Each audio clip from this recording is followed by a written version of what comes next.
I couldn't help myself. Let's get started.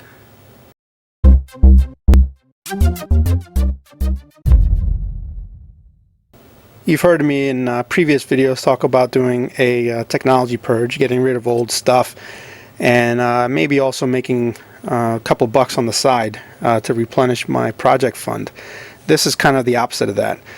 This is a Dell PowerConnect 5448. It is a 48 port fully gigabit switch, and I picked this off Craigslist today for about $40. You know, I've been meaning to sell stuff, not buy stuff, but I couldn't resist. Now, what I really like about this, outside of the fact that it's full gigabit capability, is that it was so cheap. I did some research when I saw this show up, and I've seen this switch listed and sold on eBay recently for, $150 up to, $250. And I just thought, this might be an opportunity to pick something up for really cheap. So buy low and then sell high. I haven't yet decided what I'm going to do with it. I don't know if I'm going to keep it. I don't know if I'm going to sell it. But while I figure that out, I figured I'd make a little video to show you what this looks like and to keep you guys posted on where I'm at. Okay, here's a close-up of the front of the switch. So there's your Dell PowerConnect 5448. Obviously, all of your network ports here. And then you've got lights, your indicator lights that show you activity and that kind of thing. And if I scroll all the way over, or drag the thing all the way over, you do have some additional indicator lights and these link ports here. And I think these are ports that you would use to link this over to additional switches. I guess this is Dell's way of doing that. I would imagine that there's an additional piece of equipment that would slide in here that's got some kind of connector or cable or whatever that will let you link this with other Dell switches. You've got some indicator lights here, so status lights, and then right here there's a little reset button, so you could use a little paper clip or something to reset the switch, and then your ears on the side for mounting them in a rack. Okay, so here's the front, and on the side here, on the left hand side, are cooling fans.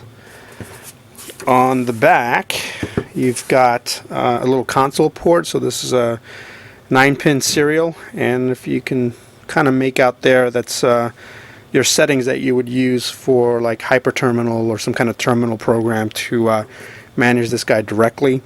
This is DC in, so I guess another power type to power this up, and then your more traditional standard power cable, like PC power cable over here. And this side, on the right hand side, you've got some cooling vents, and you can kind of see in there a little bit, but that's there to keep things cool. And then back to the front.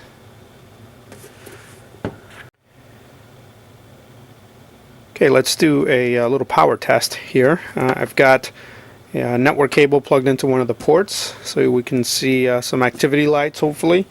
And I have my standard computer power cable here, power plug. And I'm just going to plug this in. There you go. This is actually moving quite a bit of air here on the side, air that way. That's good. It is quite a bit louder. Especially compared against my Cisco switch, or at least it seems that way. I'd have to turn the other one on to do a comparison. And you can see activity lights in the front, which is good. And if I move this around, I should get the same. That's good. Let's try over here. Yeah, that's good too. So she's working. I will have to get a computer plugged into here just to make sure that data is being pushed, but I think we're good to go here. Well, there you have it. I think I made a pretty good deal here. I've got a pretty nice piece of equipment for a really cheap price. And now, though, I've got a decision to make. Should I keep it or should I sell it? Now, if I decide to keep it, I will have a really nice piece of equipment for pretty cheap. And if I decide to sell it, and if I can get sort of the going rate for it, even on the low end, I'm going to make my money back, times 4. So that's a pretty good deal. I don't know what to do. What do you guys think? Leave me a comment below. Let me know what your opinion is. I'd be really interested to hear what you guys have to say. But I think for this video, that's going to wrap it up for us today. Definitely check out the description, links to Twitter and Google+. Follow me there for updates on when videos are going to be posted. And also like and subscribe. That helps me out a ton. And as always, guys, thanks for watching. See you next time. Technology purge. And I'm trying to get rid of stuff that was collecting dust, things I weren't using anymore or wasn't using anymore. English.